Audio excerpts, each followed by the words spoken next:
When Ryan Miller bought the house on Willow Street, he was looking for a fresh start. The property was quiet, isolated, and surprisingly affordable. His realtor provided only one strange condition for the stay: avoid the basement after midnight. Ryan's first night was uneventful until 12 o'clock. From behind the locked basement door, he heard 3 distinct knocks. Then, a child's voice whispered a single word through the wood. "Dad?" Ryan had no children. He called the realtor the next morning, seeking a logical explanation, but the history of the house offered none. The previous owner had lived alone for years. There was no record of a daughter ever living on the premises. That sense of security vanished on Sunday night. At exactly 12:14 a.m., Ryan stood in the hallway and watched the locked basement door swing open on its own, revealing pitch-black stairs. The little girl called out again, claiming she was scared. Despite the warning from the realtor, a morbid curiosity drew Ryan toward the darkness. He grabbed a flashlight and stepped into the basement. At the bottom of the stairs, Ryan found a child's drawing taped to a small wooden door. It showed a family: Emily, Michael, and Sarah.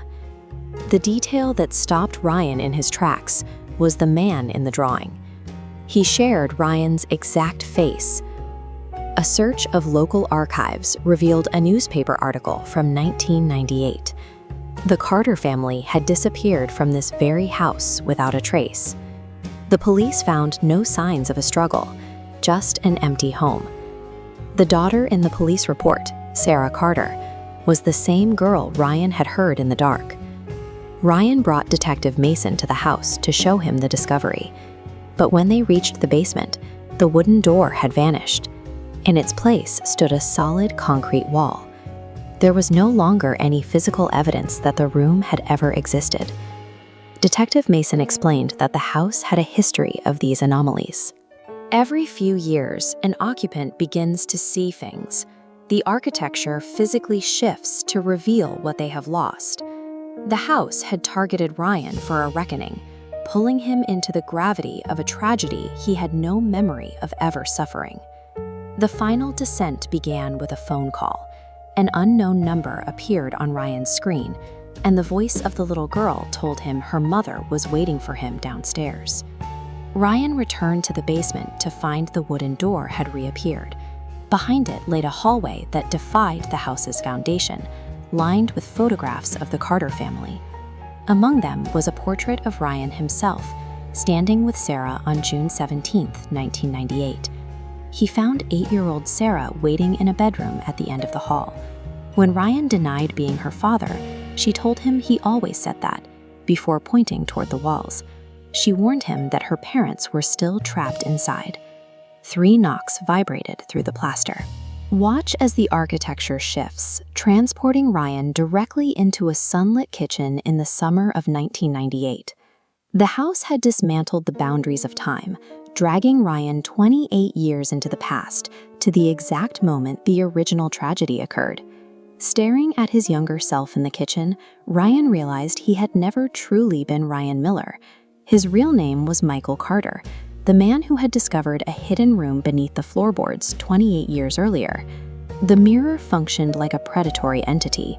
It strips away the identity of anyone looking into it, consuming memories until they are hollow. It took Michael's identity, pouring in a fabricated history to create Ryan Miller. Ryan looked into the mirror and saw an ancient, distorted version of himself. It whispered that it was the part of Michael that had stayed behind in the house, while the fake persona lived on. Ryan grabbed Sarah and ran for the exit, but the house attempted to bury them. Look at this sudden downpour of blurry photographs. Thousands of images of a fake life falling from the ceiling to block their path. Ryan dragged Sarah through the storm of false memories and burst through the front door. He believed he had reclaimed his original life and saved his daughter from the house's grip. The moment they crossed the threshold, the world went silent. The rain and wind stopped instantly. Time itself seemed to cease. The front door slowly opened behind them, to reveal a house that was now entirely empty. Ryan looked down at his side. Sarah had vanished. He was standing alone in the driveway. Ryan found the child's drawing lying on the basement floor. The image had changed. Behind the family, a fifth figure had been added, a tall, faceless entity looming over the others. Ryan turned the paper over to find 4 words written in a child's hand. You were never the father. The hallway's revelations were a deception. Ryan Miller was an artificial echo of the house, a consciousness fabricated to obsess over a family that was never his own. The basement door locked from the outside. From the other side of the wood, Ryan heard 3 knocks, followed by his own voice whispering a warning not to open the door. The house on Willow Street populates itself with disposable lives to maintain its own cycle. As the lights go out, we are left with one final fact. The man we followed into this story never actually existed.